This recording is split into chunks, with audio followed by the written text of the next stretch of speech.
Graça e paz, irmãos. Nós servimos a um Deus que é fiel. Quando eu vejo esta frase, eu já me sinto bem, porque o nosso Deus, Ele é fiel e Ele vai cumprir todas as suas promessas, as suas profecias. Sabendo que Deus é fiel, nossos corações têm que estar tranquilos e confiantes no Senhor. É esta a palavra que eu quero trazer para vocês em nosso último domingo de 2022. Quero que você leve para casa, no seu coração, porque de verdade vai trazer para você conforto e também segurança. Nós servimos um Deus que é fiel. O texto é Lucas, capítulo 2, do versículo 1 a 20. Neste texto, veremos o nascimento de nosso Senhor Jesus Cristo, o nascimento do nosso Redentor. E eu peguei exatamente o ponto do nascimento de Jesus para mostrar para vocês, para mostrar para todos que estão nos acompanhando, que Deus é fiel, porque Deus, Ele trabalhou durante os séculos, trabalhou com os impérios, trabalhou com os imperadores e tantas outras pessoas para que aquele nascimento tão especial, o nascimento de seu Filho, Jesus Cristo, chegasse na hora exata. Deus planejou tudo. Se você lê esse texto com os olhos da carne e não com os olhos da fé, você não verá o que eu falei, que Deus planejou tudo. Pois todos nós sabemos que Jesus nasceu em um estábulo, uma estrebaria, e foi colocado em uma manjedoura. E aí, olhando estes fatos, a gente pode questionar por quê, mas Deus estava trabalhando exatamente. Então eu peço a vocês que abram as Bíblias em Lucas capítulo 2, você que está em casa, nos acompanhando, recebendo esta palavra, que Deus é fiel e verdadeiramente Ele é. Do versículo 1 a 3 diz: naqueles dias foi publicado um decreto de César Augusto, um imperador romano, convocando toda a população do império para recensear-se. O primeiro recenseamento foi feito quando Quirino era governador da Síria.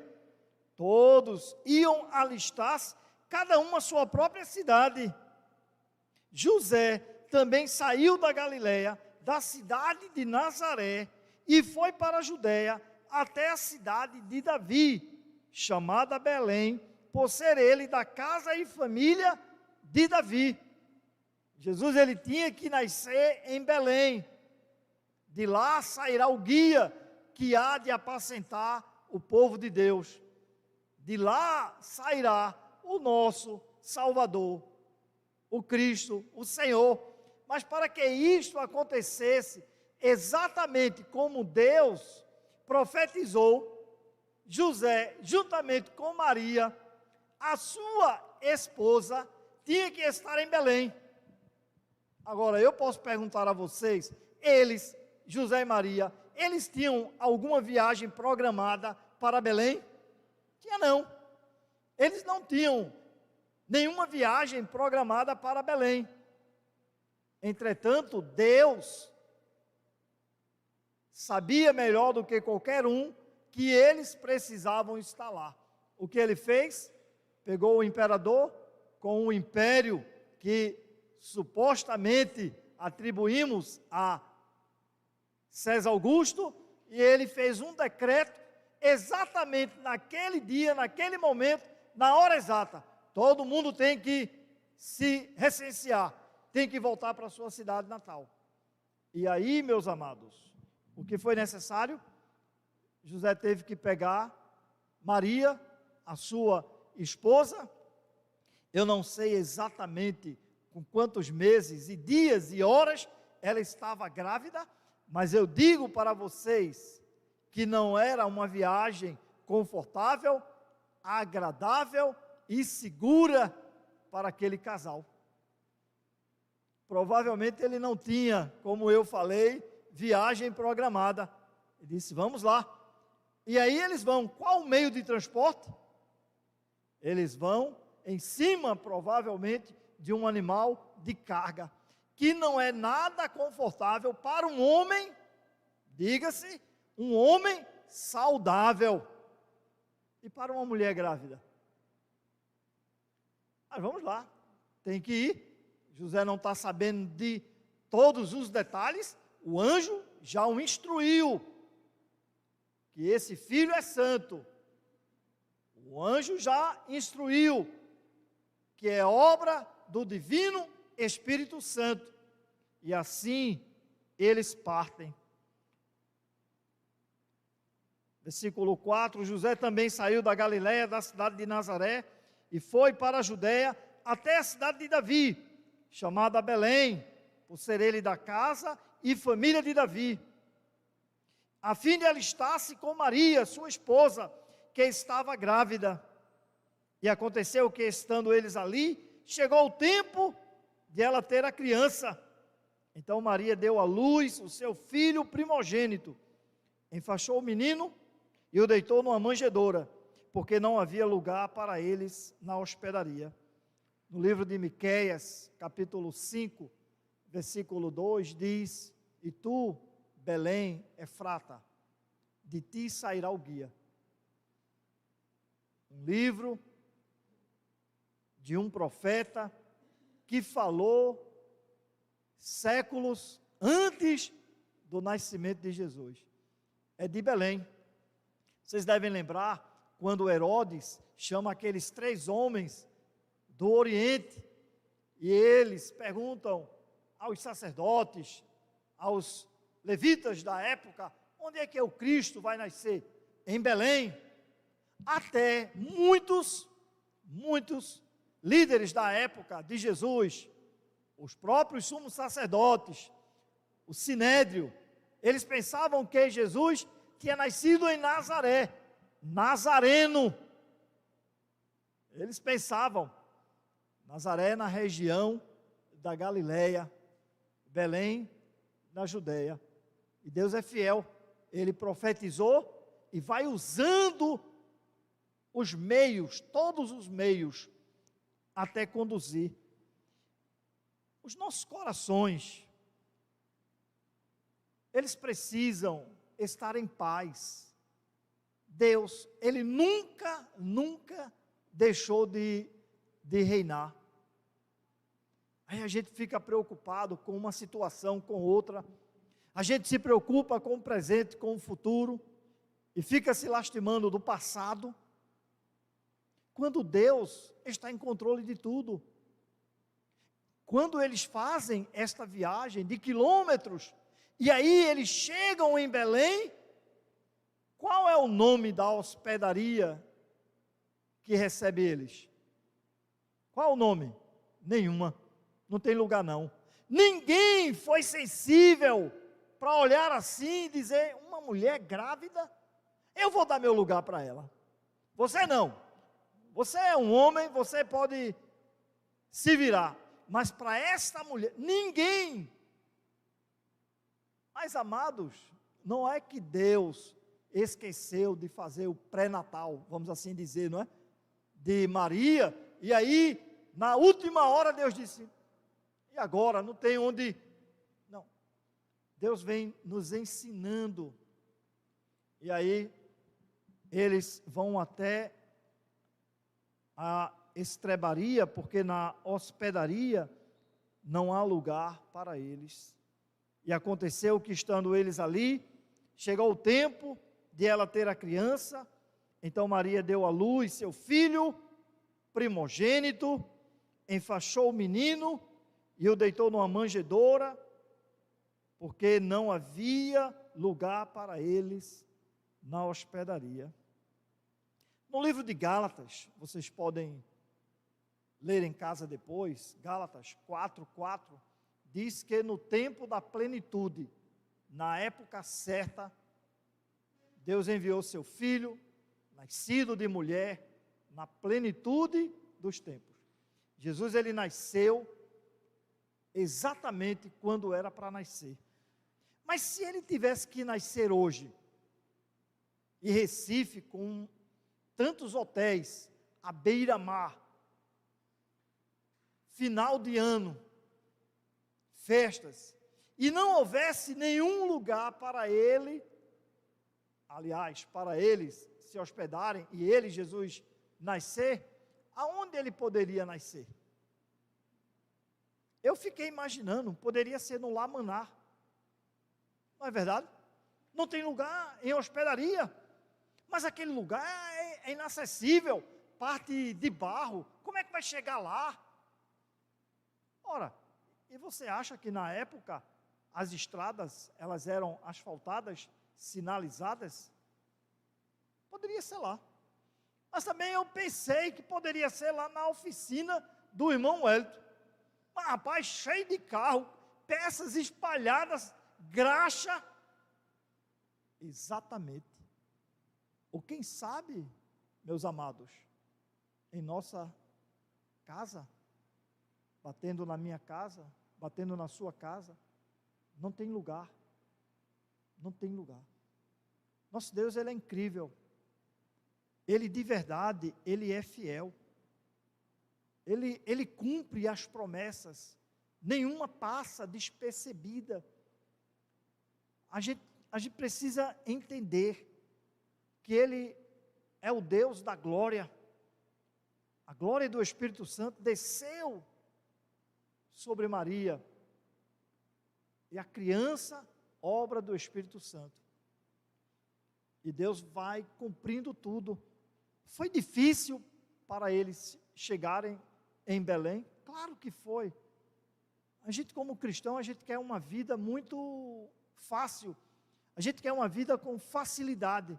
A gente quer um Deus que é fiel, um Deus que cumpre as promessas, porque Ele é fiel, mas a gente não quer montar em cima de um jeguinho, em cima de um jumentinho, em cima de um burrinho e pegar a estrada. A gente quer que as promessas sejam cumpridas sem ter que fazer absolutamente nada. Não é assim que o Deus que é fiel trabalha. E a gente pode ver isto ao longo da história bíblica ou da história mundial. No versículo 8 diz: havia naquela mesma região pastores que viviam nos campos e guardavam os seus rebanhos durante as vigílias da noite. E um anjo do Senhor desceu aonde eles estavam, e a glória do Senhor brilhou ao redor deles, e ficaram tomados de grande temor. O anjo, porém, lhes disse: não tenham medo, estou aqui para lhe trazer boa nova de grande alegria, que será para todo o povo. É que hoje, na cidade de Davi, como Deus havia prometido, lhe nasceu o Salvador, que é Cristo, o Senhor. Eu já vi diversas explicações, diversos pontos, que a mensagem chegou a esses pastores, homens simples. Mas uma coisa que eu acho importante, eu quero compartilhar com vocês, chegou aos trabalhadores. O que é que eles estavam fazendo? Trabalhando de madrugada, na vigília, lá, tomando conta dos seus rebanhos. A esses homens, o anjo não foi nos palácios de reis, governantes, de autoridades. Foi exatamente a esses homens e levou para eles o quê? A mensagem de boa nova. Quando o anjo aparece e fica ao redor deles, vocês podem perceber que eles ficaram com medo. Logo, o anjo tenta acalmá-los. Não tenham medo. Qual a razão? É uma boa nova de grande, o quê? Alegria. Vocês não têm que ter medo. Que boa nova é essa? É que hoje, olha o que ele diz no versículo 11. É que hoje, na cidade de Davi, lhes nasceu o Salvador. E aí 3 pontos referentes a Jesus. O Salvador, que é Cristo, o Senhor. Olha quem nasceu. Aqueles 3 magos que você pode encontrar lá no livro de Mateus, capítulo 2, eles vieram do Oriente, também uma viagem desconfortável. Olha, o carro mais popular e mais duro que tem hoje, suspensão, é infinitamente mais confortável do que ou um jumentinho, ou um camelo, ou até um cavalo. Não é verdade? É muito mais. Eles fizeram esta viagem, e quando chegaram e entraram na casa com os seus presentes, eles disseram: viemos para adorar quem? A criança. Já pensou? A criança.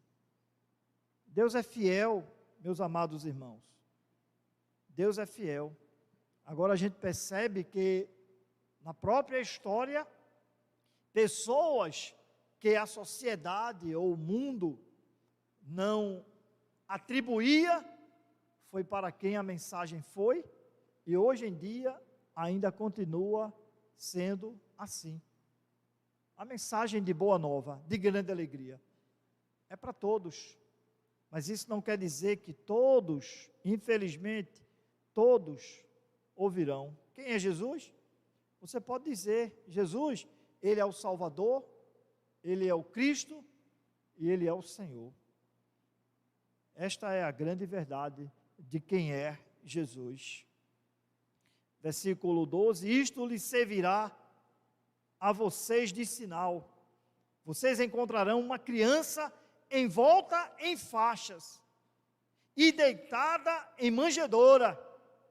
E de repente apareceu com um anjo uma multidão do exército celestial, louvando a Deus e dizendo: glória a Deus nas maiores alturas, e paz na terra entre os homens a quem Ele quer bem. Aqui tem uma contradição assim, não contradição no sentido negativo, né? Mas olha, o anjo diz para eles: o sinal é o seguinte: vocês encontrarão uma criança enrolada em faixas e colocada onde? Em uma manjedoura. Normalmente era construída em cima de uma madeira, um tronco, onde se construía a manjedoura e colocava os alimentos para os animais. Foi lá. Este é o sinal. Se você prestar atenção, que sinal glorioso é esse? Não tem nada de glória aos olhos do mundo, aos olhos da carne. Uma criança envolta em faixas, em uma manjedoura, mas de repente, o que é que aparece? É nesse sentido a contradição: um exército de anjos cantando. É incrível como Deus é. O sinal é esse. Não é um sinal muito, se fosse em um berço de ouro, adornado de pedras preciosas, no maior e mais pomposo palácio de Belém, este é um grande sinal. Não, Não, é assim que Deus trabalha. Muitas vezes queremos um sinal em nossas vidas e nem percebemos que Deus trabalha nas pequenas coisas a nosso favor. Mas de repente, o que é que aparece? Como ele diz, um exército de anjos confirmando para aqueles simples homens, simples pastores: ó, vai lá. Vai lá. E eles vão. A mensagem é glória a Deus nas maiores alturas e paz entre os homens aquele que é bem. Deus, ele é merecedor de toda a glória, porque Deus é fiel. Se você esperar pacientemente, ele é fiel. Lembrem, Gálatas 4:4, na plenitude dos tempos, na hora exata. O menino não é prematuro, ele não é de 7 meses. Não pense que Deus não planejou, tudo planejado, lá, naquela estrebaria, um lugar sujo, o fedor forte, os animais, a criança, melhor que se limpe lá, a manjedoura, ainda é uma manjedoura, fezes e resto de alimentos, pode nos ensinar uma boa lição de humildade, de simplicidade. O Senhor da glória. Sabe quem é a santidade em pessoa? É Jesus. A santidade em pessoa é Jesus. E sabe aonde a santidade em pessoa nasceu? Você já sabe. É assim que Deus trabalha. É assim. É o mover de Deus. É fiel. Planejou. Não existe casualidade nenhuma.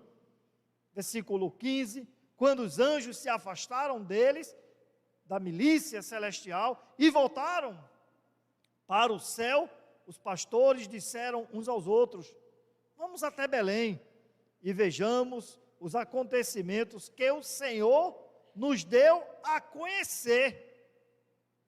Quando os anjos se afastaram deles e voltaram para o céu, os pastores disseram uns aos outros: vamos até Belém e vejamos o acontecimento que o Senhor nos deu a conhecer. Foram depressa e encontraram Maria e José e a criança deitada na manjedoura. E vendo isso, divulgaram o que lhes tinha sido dito a respeito deste menino. Todos que ouviram se admiraram das coisas relatadas pelos pastores. Maria, porém, guardava todas estas palavras, meditando-as no coração. Os pastores, eu não sei com quem deixaram os rebanhos, mas a coisa principal agora não é o trabalho, é ir ver este acontecimento que dividiu a história em duas partes. Foram lá e quando entraram, o que é que eles viram? O que o anjo falou.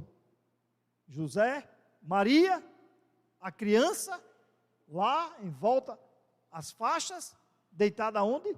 Na manjedoura. A palavra de Deus, o quê?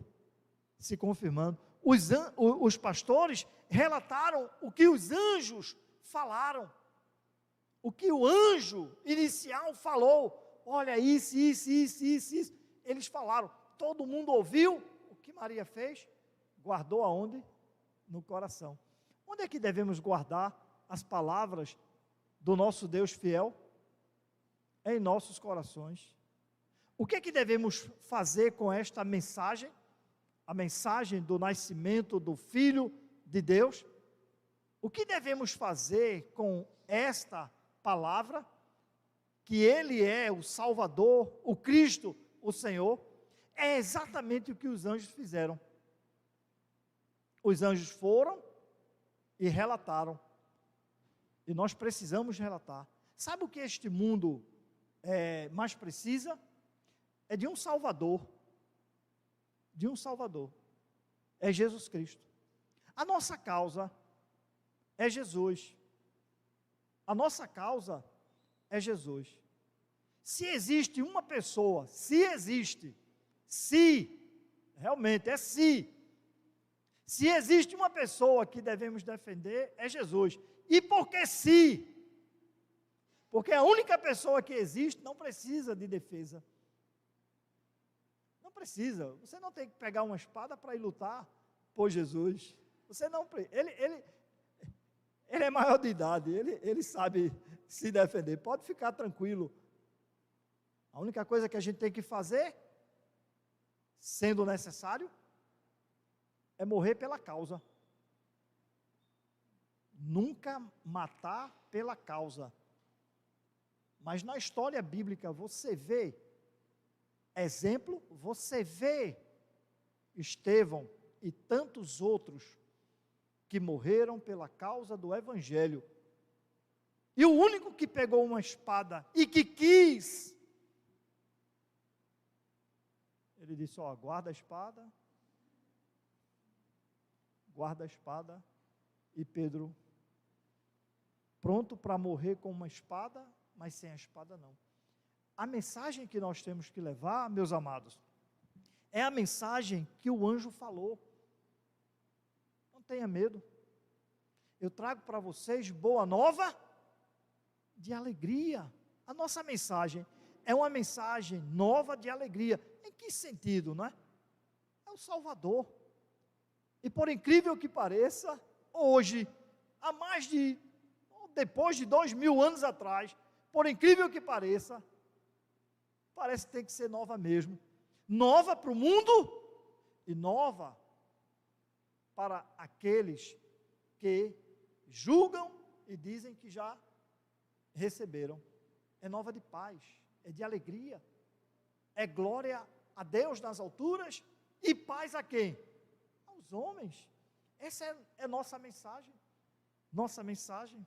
Versículo 20, concluindo, meus amados irmãos, diz assim, e os pastores voltaram, glorificando e louvando a Deus, por tudo o que tinham ouvido e visto, como lhes tinha sido anunciado.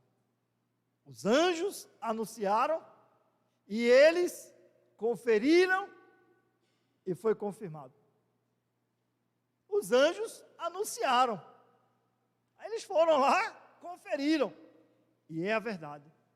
Amados, nosso Deus é fiel, Ele é o Senhor da criação do universo, e Ele trabalha em prol de cada um de nós.